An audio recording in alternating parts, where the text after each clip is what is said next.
Some of the best minds in the world bringing you some of the best knowledge on TRS Clips. Dialing back a little bit, this concept of precedents. Firstly, I don't think one human being can rule an entire country. That is definitely not the case. No, it's not. Let's kind of burst that precedent bubble for non-Americans who don't understand it too well or Americans who believe a little bit too much in it. What's the actual standpoint that you have as a geopolitical observer on this whole one precedent system? Why isn't there a group of people running America instead of just one president? Or the alternative question is there a secret group actually running America, and is the president just one of those people? Is he just the face of it? You know, sometimes life imitates fiction, sometimes fiction imitates life. There is this very interesting book that I read a long time ago, maybe two decades ago. It's called The Hitchhiker's Guide to the Galaxy. It's by Douglas Adams, one of the most celebrated science fiction comedies of all time. In this story, in this fictional universe, there is a character called Zaphod Beeblebrox, who is the president of the galaxy, the galactic president.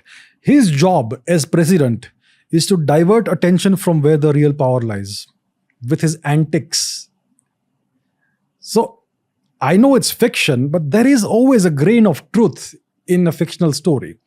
So I am not putting forth any conspiracy theory, but power is a mysterious substance. It's not always what it appears to be. There is this book called The Dictator's Handbook. Read that. That actually goes to the root of what power is. Power is never about one single person. You may have a single person who is the figurehead, the dictator, Saddam Hussein, Joseph Stalin, Mao Zedong. But that person can never be in power unless there is a group of people around him or her who are the trusted inner circle. The rule of power, the first rule of power is that the indispensable people whom you need to rule the country, keep that group as small as possible. And you need a larger pool of people who are the expendable, dispensable minions, but on whose loyalty you can count. Make that group as large as possible. So one group size you to minimize, the other group size you to maximize. And that's typically how power works. Now, when it comes to the US, we say that the US president is the leader of the free world, the most powerful man in the world. Thus far, it's been a man. Well, we currently have Mr. Joe Biden. How powerful does he appear to be? Does he even appear to be conscious, fully conscious, in full control of his faculties? It does not appear to be the case. And his deputy, the lady, what's her name? Kamala, Madam Kamala Harris, she doesn't appear to have any leadership qualities at all. So then the question is, who's truly ruling the country? Because the country is being ruled, it's being administered, it's been run, governed, whatever. Who is really doing that? So in the US, it's no longer quite a conspiracy theory, the concept of the deep state. There is an unelected core body of unelected officials or whatever it is who are part of the government. They call it the deep state, whether it's the Pentagon or whatever. These people come to office, they are inducted in this organization, the Pentagon or whatever the core of this governance system is, and they are there for life. They are there for life. They're not elected by anyone. How do they reach that team? I think there's a whole vetting process and various criteria. For example, if you want to be an FBI agent, thousands of people apply, but only one out of a few thousand ever gets inside. The same thing was there with the KGB. It was an elite organization, the KGB. And similarly for the deep state, the Pentagon, etc., the CIA, FBI, you would have a very strict, rigorous vetting process. And only if you fulfill very stringent criteria, your aptitude, your all of those things, then you would be inducted into that. And once you're in. After you have proven yourself up to a certain extent, there may be a probation period and all that. But once you're part of the inner circle, you're in, and nobody can dismiss you. You're not elected, and you essentially are, in some cases, maybe accountable to no one. Maybe only accountable to your inner circle and all that. So there seems to be a deep state in the US. I think people have been noticing that and pointing this out since the 1960s, since the days of the assassination of John F. Kennedy, right? That was 1966, was it? When he was assassinated? Yeah, that was the same year Lal Bahadur Shastri was also mysteriously found dead. It was a strange year. So from that time itself, and there are various books written about this, The Devil's Chessboard. That's one that comes to mind. There's plenty of literature about this. So for instance, in the John F. Kennedy assassination, the official version is that the president of the US in Dallas was shot by a single lone gunman from behind. That's the official version that is put out even today. Now the video, the film of the assassination, the actual recording is available. It's even there on YouTube.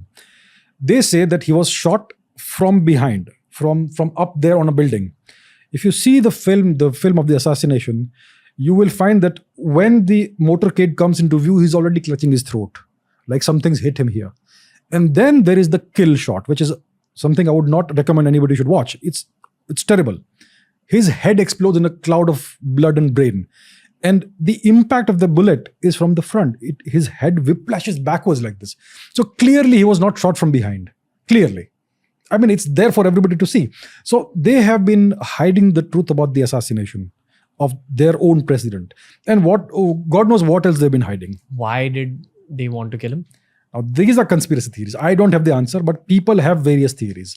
One theory is that it is his own government, deep state, that had him killed off for whatever reason. Maybe he was getting too powerful. Maybe he was too close to the mafia. Maybe it was nepotism that they didn't want. Or maybe he was too much in favor of peace and not in favor of military expansionism. There are lots of theories. Because there's money in military expansionism? The military-industrial complex is what rules the US. That's another component of the deep state, the military-industrial complex. One of the biggest industries in the US, apart from pharma, is the military complex. Yeah, and they sell weapons to the entire world. The Saudis are one of the biggest clients, which is why Saudi Arabia is a client state of the US. Okay, so there's a whole lot of murkiness going on here. So John F. Kennedy was in favor of peace. He was not in favor of military expansionism. So, for instance, the CIA had the African nationalist leader Patrice Lumumba assassinated. He was deposed in a military coup, and then he was executed, very unfortunately. This was done without the knowledge of John F. Kennedy. The invasion of Cuba, the Bay of Pigs invasion, was done without the approval of John F. Kennedy, because the US wanted to invade Cuba and get rid of Fidel Castro. The invasion failed because Kennedy did not provide the necessary military backup after the invasion was launched without his permission. So there were these tensions between the deep state and John F. Kennedy. And some people say that is why the American deep state had John F. Kennedy assassinated. There is no evidence, clear evidence for this. It's just speculation, theory. Some would call it a conspiracy theory. But hey, is anybody able to prove this wrong? Not quite. You can't prove this right, you can't prove this wrong. So that's where we are, in limbo. So that is what we mean by the deep state. There is something deep down there which actually runs the country, perhaps, and that's where the power really may lie. Some people even talk about what you call the Illuminati, that there is a much deeper and much older network of very influential people that dates back to the East India Company days. All of this incredible amount of wealth that was taken from India, the wealth that Tipu Sultan had stolen from the natives of India, that was taken away by the British. He was a very wealthy man, Tipu Sultan. He had stolen all the wealth from the various temples he destroyed in southern India, Mysore region and all. That wealth disappeared. Who took it? Somebody took it. So much of this ancient wealth from India, some people claim, is now in the hands of certain very old wealthy families that never reveal themselves. And maybe that's what we call the Illuminati. And these people may be distributed across Europe and the Americas. Because the most powerful people don't recognize any boundaries or borders.